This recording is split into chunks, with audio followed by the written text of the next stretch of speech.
ഈ സ്കൂൾ കുട്ടികളെ എന്തിനാണ് ഇതുപോലെ അക്രമാസക്തരാക്കുന്നത്?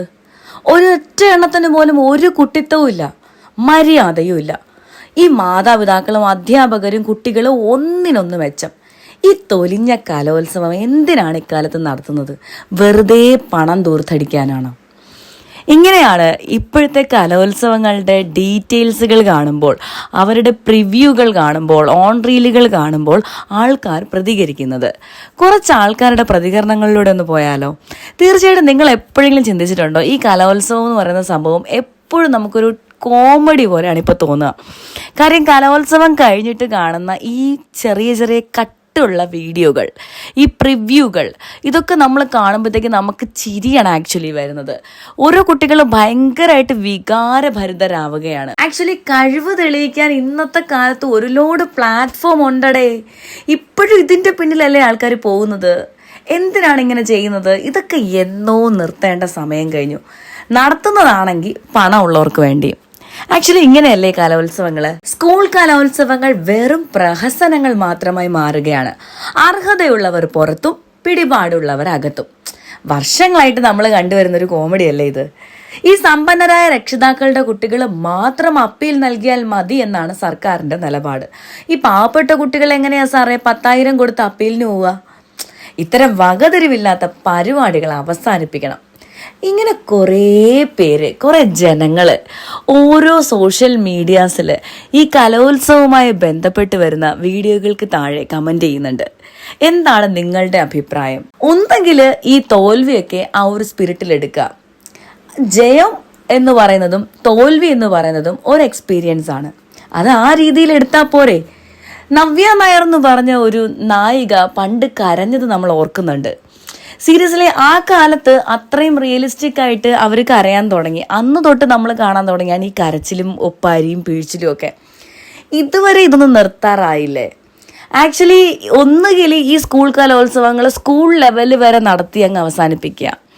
കുട്ടികളുടെ കഴിവുകൾ കണ്ടെത്തുക, അവർക്കത് പ്രോത്സാഹിപ്പിക്കുക എന്നുള്ളതാണല്ലോ മെയിനായിട്ട് ഈ കലോത്സവങ്ങൾ കൊണ്ട് ഉദ്ദേശിക്കുന്നത്. അല്ലാതെ ഇവരെ നേരെ സെക്രട്ടേറിയറ്റിലോട്ട് ജോലിക്ക് എടുക്കുമെന്നോ IAS IPS ആക്കി മാറ്റുമെന്നോ അല്ലെങ്കിൽ ഏതെങ്കിലും ഒരു ഗവൺമെൻറ് സ്ഥാപനങ്ങളിൽ ജോലിക്ക് ഇരുത്തുമെന്നോ ഒന്നുമില്ല. ഇവരൊക്കെ ഒടുവിൽ എന്താ നമ്മൾ കാണുന്നത്? വളരെ ചുരുക്കം ചിലർ മാത്രം സിനിമയിലോ സീരിയലിലോ കയറിപ്പറ്റും. ഇപ്പോഴാണെങ്കിൽ അങ്ങനെ കലോത്സവങ്ങളിൽ നിന്ന് കുട്ടികൾ എടുക്കുന്ന പരിപാടിയും സിനിമയിലും സീരിയലിലും ഇല്ല.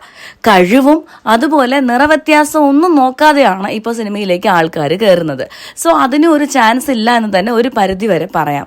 പിന്നെ എന്ത് നേട്ടമാണ് ഇവർക്ക് ഉണ്ടാവുക? ആക്ച്വലി ഒരു കുട്ടിയുടെ പരമമായ വിദ്യാഭ്യാസം എന്ന് പറയുന്നത് അവൻ്റെ എല്ലാ ശേഷികളെയും ഉണർത്തുക, ഉയർത്തുക, പുരോഗമിച്ചു കൊണ്ടുവരിക എന്നുള്ളതാണ്. അങ്ങനെയാണെങ്കിൽ അവൻ പാഠ്യമായിട്ട് പഠിക്കുന്നതും പാഠ്യേതരമായിട്ട് പഠിക്കുന്ന കാര്യങ്ങളും അവന് ആവശ്യമാണ്.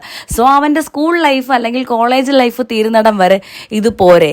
എന്തിനാണ് അവിടെ നിന്ന് അടുത്ത സ്റ്റേജുകളിൽ, അതിൻ്റെ അടുത്ത സ്റ്റേജുകളിൽ ഇങ്ങനെ കൊണ്ടുപോയി കുട്ടികളെ അക്രമാസക്തരും ഇമോഷണലി അവർ ബ്ലാസ്റ്റ് ആവുന്ന രീതിയിലും ഉള്ള പെരുമാറ്റ ലംഘനങ്ങളിലേക്ക് ഇവരെ നയിക്കുന്നത്? കാരണം മുൻപൊക്കെ ആണെങ്കിൽ അമ്മമാരുടെ അടി കണ്ടാൽ മതി, വിധികർത്താക്കളുടെ അടി കണ്ടാൽ മതി. ഇപ്പൊ അങ്ങനെയല്ലല്ലോ.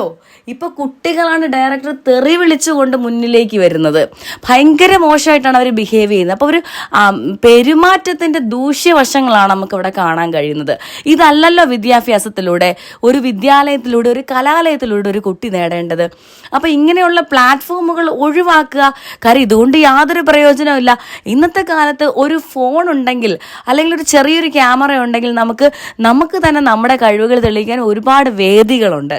സോ അപ്പം ഇങ്ങനെയുള്ള ഈ പരമ്പരാഗത ചട്ടങ്ങൾ, ഇങ്ങനെ സമൂഹത്തിന് ഒരു വിരുദ്ധമായി വരുന്ന കാര്യങ്ങൾ, നമ്മുടെ പൗരൻ എന്നുള്ള നിലയിൽ വളർച്ചയാണ് വേണ്ടത് അല്ലേ? അപ്പൊ ഇത് ഒരു വ്യക്തിത്വത്തിനെ ബാധിക്കുന്ന കാര്യമാണ്. ഒരു വിദ്യാർത്ഥി ആ ഒരു സ്കൂളിൽ നിന്ന് അല്ലെങ്കിൽ കോളേജിൽ നിന്ന് പഠിച്ചിറങ്ങുമ്പോൾ ഈ തരത്തിലല്ല മുന്നോട്ട് വരേണ്ടത്. ഇങ്ങനെ ഒരു വ്യക്തിയായി അല്ല സമൂഹത്തിലേക്ക് ഇറങ്ങേണ്ടത്. തനിക്ക് ജയങ്ങളും പരാജയങ്ങളും നഷ്ടപ്പെടലുകളും തട്ടിയെടുക്കലുകളും ഉണ്ടാവും, വിശ്വാസ വഞ്ചനയൊക്കെ ഉണ്ടാവും. അതൊക്കെ നല്ല രീതിയിൽ ഡീല് ചെയ്യാനാണ് വിദ്യാഭ്യാസത്തിലൂടെ പഠിക്കേണ്ടത്. സോ അപ്പം ഞാൻ എന്തായാലും ഈ ഒരു കാര്യത്തിന് കൂട്ടു നിൽക്കുന്നില്ല. ഇതിനെല്ലാം ജയിച്ച് തമ്മിത്തല്ലി കുന്തം കൊണ്ട് കുത്തി യുദ്ധം ചെയ്ത് പിടിച്ചു പറിച്ച് വഞ്ചിച്ച് ഇമോഷണൽ ബ്ലാസ്റ്റ് കാണിച്ച് വെപ്രാളം കാണിച്ച് ഒരു ഭ്രാന്തിയെ പോലെ ആറാടി കാണിച്ച് അവസാനം എന്താണ് നേടുന്നത്? ഒന്നും നേടുന്നില്ല. ഒന്നുകിൽ ഏതെങ്കിലും ഒരു ക്ലാസിക്കൽ ഡാൻസിന്റെ സ്ഥാപനം ഇട്ട് എവിടെയെങ്കിലും അങ്ങ് ഒതുങ്ങിക്കൂടും, അല്ലെങ്കിൽ ഏതെങ്കിലും ബിസിനസ് സ്ഥാപനങ്ങളിൽ പോയി ജോലി നോക്കും. ഇതൊക്കെയാണ് നടക്കാൻ പോകുന്നത്. അല്ലാതെ ഈ ഒരു മേഖലയുമായി ബന്ധപ്പെട്ട് എത്ര പേരാണ് രക്ഷപ്പെട്ടിട്ടുള്ളതെന്ന് ചോദിച്ചാൽ എനിക്കറിയത്തില്ല. എന്തായാലും ക്ലാസിക്കൽ സ്ഥാപനമായിട്ട് എവിടെയെങ്കിലും ഒതുങ്ങലായിരിക്കും പരിപാടി. എല്ലാ വർഷവും ഉണ്ട് ഇതുപോലെ യുവജനോത്സവം, അത് കഴിഞ്ഞുള്ള ഇത്തരം കലാപരിപാടികളും. ഇനിയെങ്കിലും ഈ ചെലവുകൾ നിർത്തിയിട്ട് ആ പണം മറ്റുള്ള കാര്യങ്ങൾക്ക് ഉപയോഗിക്കുക. ഇതൊക്കെ മതിയാക്കുക. ഇത് മതി. സ്കൂൾ ലെവൽ വെച്ച് നിർത്തേണ്ട കാര്യങ്ങളാണ്. ഏറ്റവും നല്ല കുട്ടിക്ക് നല്ല സമ്മാനങ്ങൾ കൊടുത്ത് സ്കൂൾ ലെവൽ അല്ലെങ്കിൽ കോളേജ് ലെവൽ അവിടെ വെച്ചങ്ങ് നിർത്തുക. എന്തിനാണ് ഇത് അനാവശ്യമായ ചിലവ്? എന്താണ് ഇതിൽ നിന്ന് നിങ്ങൾ ഉയർത്തിക്കൊണ്ട് വരുന്നത്? എനിക്ക് മനസ്സിലാവുന്നില്ല. 20 പേര് മത്സരിക്കും, ഒരാൾക്ക് ഫസ്റ്റ്. ബാക്കി 19 പേരും കലോത്സവത്തിനെയും സംഘാടകർക്കും ജഡ്ജസിനും എതിര്. അവനവന്റെ മികവ് തെളിയിക്കാൻ എത്രയോ പ്ലാറ്റ്ഫോമുകൾ ഇന്നത്തെ കാലത്തുണ്ട്. ഈ കലോത്സവങ്ങൾ നിർത്തലാക്കണം. ഇത് തന്നെയാണ് കൂടുതലും ആൾക്കാർ പറയുന്നത്. സീരിയൽ നിർത്തലാക്കണമെന്ന് പറയുന്നത് പോലെ മറ്റൊരു വിഷം തന്നെയാണ് ഈ കലോത്സവം, നമുക്ക് വേണമെങ്കിൽ പറയാം. മത്സരങ്ങളിൽ എല്ലാവരും 1ാം സ്ഥാനക്കാരാകണമെന്നില്ല. കുട്ടികളെ പ്രകോപിപ്പിച്ച് വിടുന്ന ഈ രക്ഷിതാക്കളും അവരുടെ ട്രെയിനർമാരുമാണ് ഇത്തരം സംഭവങ്ങൾ ഉണ്ടാക്കുന്നത്. ജില്ലാ കലോത്സവത്തിൽ അല്ലെങ്കിൽ മറ്റ് കലോത്സവങ്ങളിലൊക്കെ ജഡ്ജിയെ കുട്ടികളെ വിട്ട് വരെ തല്ലിയ സംഭവം വരെ ഉണ്ട്. കുട്ടികളെ വിട്ട് തല്ലുമ്പോൾ കേസെടുക്കത്തില്ലല്ലോ, ആ ഒരു രീതിയിൽ അങ്ങ് പോവുമല്ലോ. അങ്ങനെയൊക്കെ ചെയ്യുന്നത് വളരെ മോശകരമായ കാര്യമല്ല. ഇതൊക്കെ ആൾക്കാർ, നമ്മുടെ സമൂഹം തന്നെ സോഷ്യൽ മീഡിയകളിലൂടെ പറയുന്ന കാര്യങ്ങളാണ്, ചർച്ച ചെയ്യുന്ന കാര്യങ്ങളാണ്, കമൻറ്റുകളിലൂടെ നമ്മൾ കാണുന്ന കാര്യങ്ങളാണ് ഞാൻ കൂടുതൽ ഇവിടെ എടുത്ത് വിശദീകരിക്കുന്നത്. ശരിക്കും പറഞ്ഞാൽ കലോത്സവ വേദിയിൽ നിന്ന് ഗ്രേസ് മാർക്ക് ഒഴിവാക്കേണ്ട കാലം അതിക്രമിച്ചിരിക്കുന്നു.